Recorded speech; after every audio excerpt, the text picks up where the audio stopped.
Welcome to Carrickfergus Vineyard, a place of hope where lives are changing. We're a church in the heart of Carrickfergus, passionate about seeing people's lives changed by the love of Jesus. The following message was given at one of our Sunday services. Good morning, everyone. Good to see you. It's so nice to be here on Easter Sunday and Resurrection Sunday and to be celebrating it together. It's really good. It really, really is. Let me start by telling you of a proud dad moment this week. I know, indulge me a little. So we were having a conversation in the car as we're tootling along about Easter, chatting about it, as you do, now that I'm holy and all that stuff now, yeah.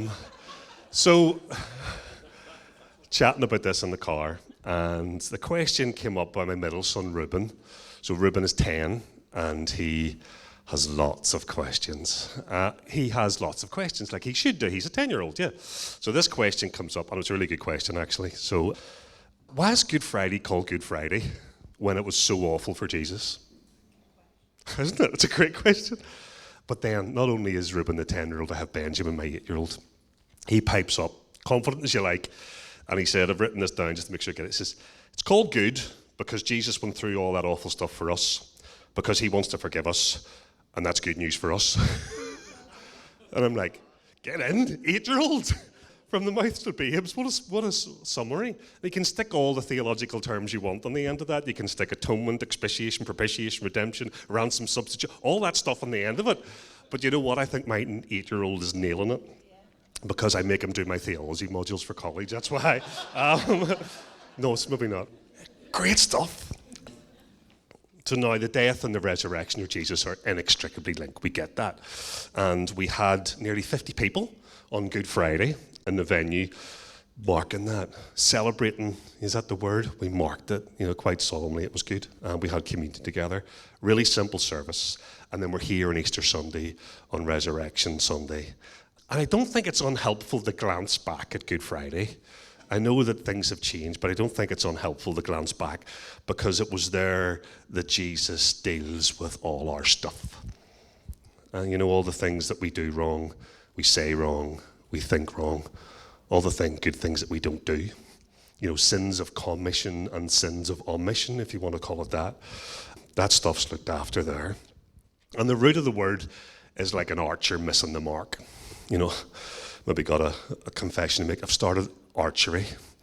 Don't laugh, Sergi, it's okay. Well, actually, Daniel has started, so my oldest son, he has started doing this field archery stuff.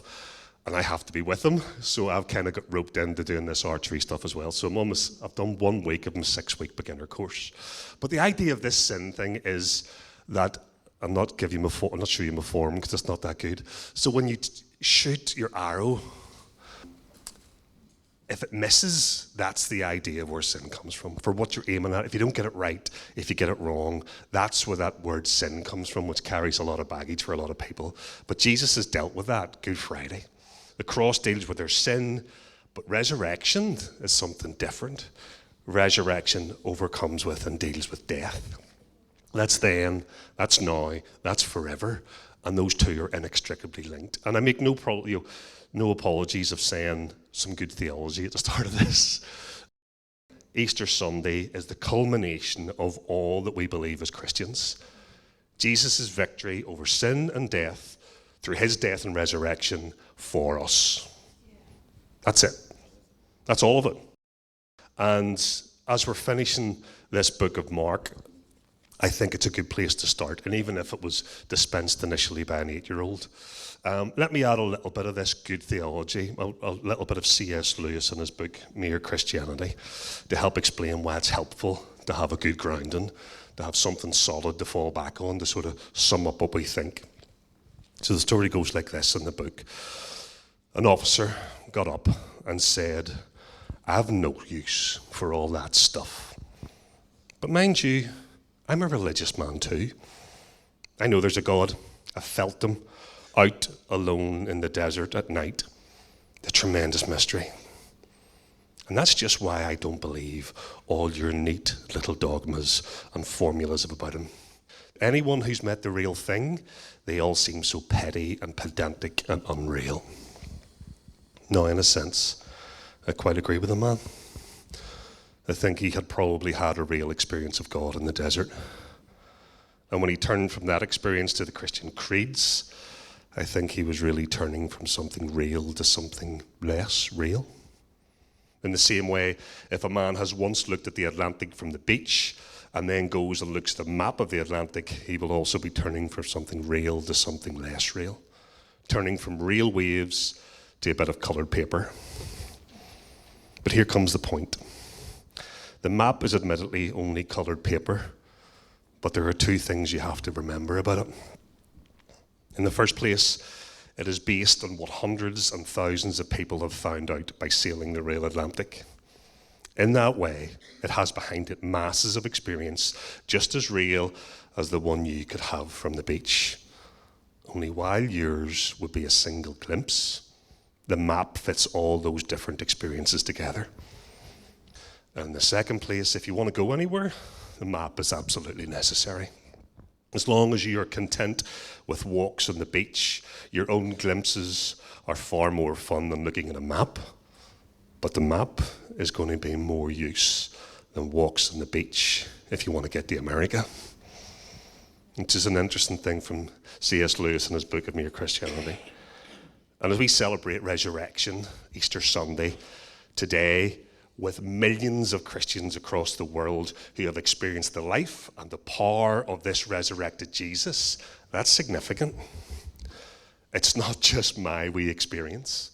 It's not just yours. This is the experience of millions of people over a couple of thousand years who proclaim the resurrected Jesus, and that is significant. And also, we're going to look at the map as we look beyond our current personal experiences and set out for more of what he has to us. So we're taking this from Mark. We're finishing up here. We've been on this journey a little while. I'm going to ask Jackie to come and to read our last little bit of Mark in chapter 16. So if you have your books, it'll be up on the screen as well. If you have your Bibles, you can do that. Here you go, Jackie.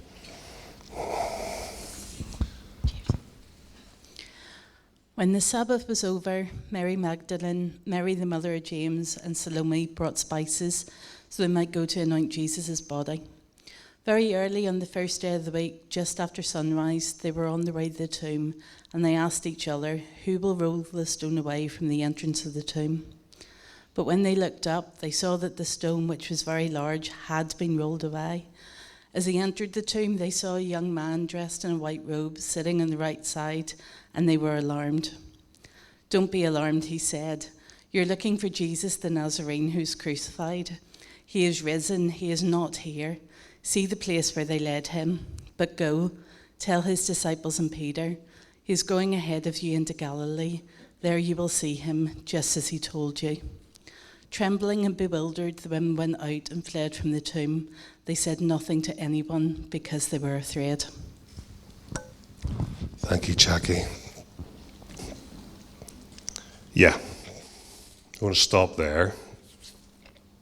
Mark chapter 1, it starts with "This is the beginning of the gospel about Jesus Christ," and it ends with this sort of abrupt cliffhanger in verse 8. Now, I'm saying verse 8 because if you're looking at your Bibles or you see anything, I don't really want to talk about this, I'm not going to get sidetracked, but there's some debate over the originality of what happens in verse 9 onwards. So if you want to know more about it, come and chat to me afterwards, and I'll point you to somebody who's more qualified than I am to talk about it. But we'll run this up to verse 8. And what I am going to do today is I am going to constrain myself a little bit to Mark's version of resurrection, which is a little bit trickier than what I expected. Because usually if you're talking on Easter Sunday, you get to pick all the good stuff. You get to pick all the little bits that you want, all the little things in the stories. Mark doesn't have them all. But I think it's only fair that we stick with Mark because we've been on Mark for this journey. And we might as well finish it with him as well. So this is where Mark winds everything up. We know we've got this Hollywood gospel type thing, the crash, bang, wallop, the urgency, if immediately this happens, that happens, all that sort of stuff has been going on. And Mark has been asking us, who do you think this Jesus is, the one that says he's a son of God? What are you going to do with him? That's the way Mark has been sort of designed this all the way along. the one who's declared himself as God, the one who has risen from the dead like he said he would. This is the final proof that he is God, like it said all the way through this. And as we already said, death and resurrection is the central part of our faith. If it isn't true, then it's all been a total waste of time. Paul writes in Corinthians 15, and in verse 17, he said, if Christ has not been raised, your faith is futile. He goes on in verse 19 and says, then we are to be pitied more than all men. This whole thing hinges on whether this is true or not. C.S. Lewis, again, he says that this one, Christianity, if false, has no importance. But if it's true, it's of infinite importance. The only thing it cannot be is moderately important, and that's from God on the dog. This is the big thing. This is the key point of Mark's gospel. This is the bit where Mark's building up to, but why does he choose to tell it in this way? That's what I sort of scratched my head with as we were going through this. Why did he really record it that these three women, who in the first century, their testimony would not have been accepted in court as a credible testimony? Why would those people who have a legally invalid testimony be the ones to see Jesus? Or one not to see Jesus, maybe? I think there's three reasons why Mark puts it this way. One, I think it's probably what happened, that these women were the first ones there. The second one, I think, believe it or not, it adds credibility to this as a source. If I was looking to fabricate someone, or if someone here was looking to fabricate a story about Jesus, they wouldn't pick people who were looked down upon as unworthy witnesses at that time. It wouldn't be the way you would do it. Lots of the stuff that's recorded, like the embarrassing stories, the inconvenient details of Jesus being from Nazareth, that disregarded town, isn't the way you would do it. The ineptitude of the disciples, who quite often I find myself quite familiar to as we've walked through Mark in our Bible study, and some of the guys will nod that, yeah, you do, Brian, don't you? But that's not the way you'd record it if you were looking to fabricate this. So the idea that this is included adds a little bit of weight. But I think there's something else in the fact that it wasn't a king, it wasn't rich men who were there. It was somebody less important in that culture's eyes that found the resurrected Jesus, or not, the empty tomb of Jesus' resurrection as the evidence. I love it, it's not the rich and powerful. I love it, it's for me. I love it, it's for us. Of what consequence am I in the great scheme of things? The speed and the scale of the way the world's moving around at the minute causes me to join with the psalmist and say, who am I that you're mindful of me? There's lots going on around in this storm of what happens of life, politics, all the other things. But here, at a critical point in history, who is it that finds the empty tomb? Who is it that's the witnesses of the resurrected Jesus? It's the seemingly insignificant. It's the overlooked. It's the ordinary. It's me. It's maybe you who get to discover this resurrected Jesus. We get to discover the resurrected Jesus. Yeah, 2,000 years ago there was evidence of it. We get to play there too. I also love the fact that the women who went to the tomb to care for Jesus' body had no idea how they were going to roll the stone away. Mr. Practical, me, I would like to have a plan of what I was going to do. Right, come on, let's go and do this. Before I started, but these women didn't. And I have to be honest, maybe the plans that I have in place don't always go to plan, but I think I'm always prepared by having one anyway. And what was the phrase I used to Tom earlier? No plan survives first contact with the enemy. Isn't that right? I find that quite often with me. But anyway, these women didn't have a plan. Didn't know what was going to happen when they got there to roll away the stone. And that didn't stop them going. Didn't stop them heading.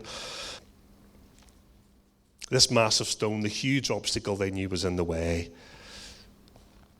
despite not having it all worked out, it was their love for him that drove them to go and find him, looking to care for his dead body. The stone didn't put them off. And when they got there, they didn't have to roll away the stone. It was already done. Instead, they found an angel in the tomb. He told them such amazing news that the stone became unimportant and insignificant.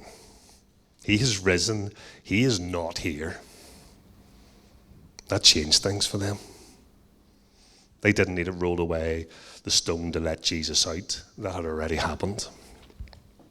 Maybe you can find a stone in your story at the minute. Maybe there's something huge. Maybe there's a task that's weighing on you. And you're thinking, you have no idea how I'm going to move this. Maybe there's something you've been pushing uphill. Maybe it's something insurmountable, something immovable. But the power and the reality of this story is not only is Jesus dying to help, he has died. And his resurrection means there's no stone immovable. The message of the resurrection transforms this hopeless situation into endless hope. It's great. It's good news. That's why people celebrate it, isn't it? These insignificant women at the time find a tomb and find that hopeless end being transformed into an endless hope. After the angels tell the women that Jesus is not here and has risen, and he was showing them the place where he was led, something interesting said in verse 7. But go, tell his disciples and Peter that he is going ahead of you into Galilee, and there you will see him, just as he told you. This is a great line the angel delivers for a few reasons. One, that takes us back into Mark 14. So just after the Last Supper and before Gethsemane, where Jesus predicts his death and Peter's denial in verse 28. But he says here, after I have risen, I will go ahead of you to Galilee. And this is just the verse before Peter said that he would never deny Jesus, but we know that he did. Let me tell you another story here. This is the story of William J. Hammer. I'm sure everybody knows who he is. If you don't, I'll maybe tell you a little bit more. William J. Hammer and Thomas Edison. Hopefully you know a little bit more of Thomas Edison if you've done anything. If you've been around this world, you've heard the name. So this comes out of an intense, sort of high-pressure environment of Edison's early electrical work. Late 1800s, and it was the race, specifically the race to develop practical electric lighting. So Hammer was a young engineer, and he had joined the team. And at a time when failure was just around with all the stuff that was going there, it was constant, it was common. And Edison's even had a famous line for it, where it said, "I've found 10,000 ways that don't work." So this was the sort of environment he came into. And that wasn't just rhetoric, it was a daily reality of people working in that high pressure environment. And when Hammer came in, he wasn't a polished expert, and he made lots of mistakes. Those mistakes were costly in terms of time, money, materials, momentum, especially when there was people breathing down your neck, investors watching closely, competitors trying to see how can we race the market. And those kind of errors would have got someone sacked, dismissed. See you later. Haven't got time for that. This was high pressure stakes. It wasn't a classroom where it's like, okay, well done, let's try again. But something dynamic happened here. Edison didn't operate like the normal employer or typical employer by guarding people against failure. He expected it. And also he absorbed it in some way.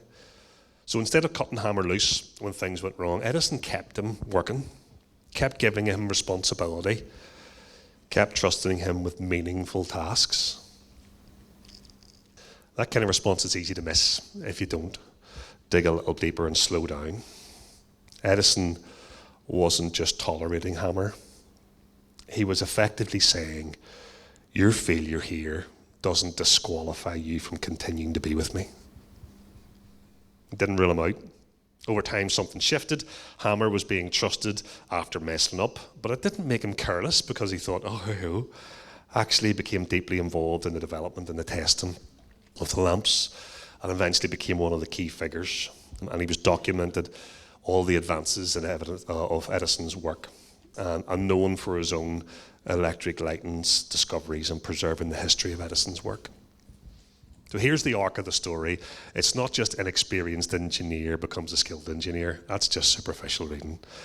It's more relational than that. A failure that could have ended the relationship. But the leader chooses not to sever that relationship. And then the continued trust produces transformation. And that's the way that story goes. And I love when it comes back to this, that the phrase that the angel delivers, go tell his disciples and Peter, and singles him out for the wee mention. Because he's one of the disciples, but it's and Peter. After Peter denied him those 3 times. Peter's relationship with Jesus isn't over because he stuffed it up. Because he publicly denied him 3 times. But in other accounts, we see Peter fully restored. The message of the resurrection here is that relationship with Jesus isn't over when you stuff it up. Thankfully. I've made 1 or 2 mistakes along the way, and maybe you have too. I don't know. Maybe you've stuffed it up. Maybe privately, maybe publicly. Maybe you've denied him. But here's the thing, Jesus is waiting for you in Galilee, is the story we have here. He's waiting to welcome you back. He's waiting to restore you fully. So as we start to kind of wind coming into land, isn't that the phrase down here of Mark?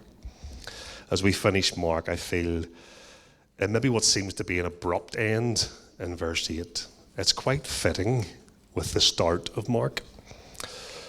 The beginning of the gospel about Jesus Christ, the Son of God, is how he starts. And as he stops here, I think the resurrection is not the end of the story. It doesn't tell us a whole lot more, but that means it's not the end of the story. What are the next chapters? They're not a Mark, but this story has to be continued is the way Mark leaves it. He leaves it hanging. Like Jesus' last words were, my God, why have you forsaken me? That's the last time Jesus spoke. And then Mark finishes it here at this key point as he builds up the beginning and then ends here. There's more to come in the way Mark writes this. And you know what? It's for us. And I can't wait to hear what stories we get to tell as these chapters continue. I really can't wait. It's exciting to hear what God has for us, what this resurrection means from us. Here's the thing, as this story continues, even if you feel you're of no consequence or insignificant, this story's for you today. Even if you feel you've got stones in the way, big things, this resurrection power and story is for us. It's for you. But even if you feel like you've stuffed up, if you've denied him publicly, privately, whatever that is, he is still waiting for us. He is waiting for us in Galilee, wherever that looks like for you. And that's the invitation of this resurrection, the way Mark spells it out. It doesn't give us all the good things that we thought we would find in the different Gospels putting this together, but it leaves it at this piece to say, to be continued. And that's where it's to be continued is up to you. Thanks for listening to the Carrickfergus Vineyard podcast. If you'd like to find out more about our church, please visit our website at carrickfergusvineyard.org.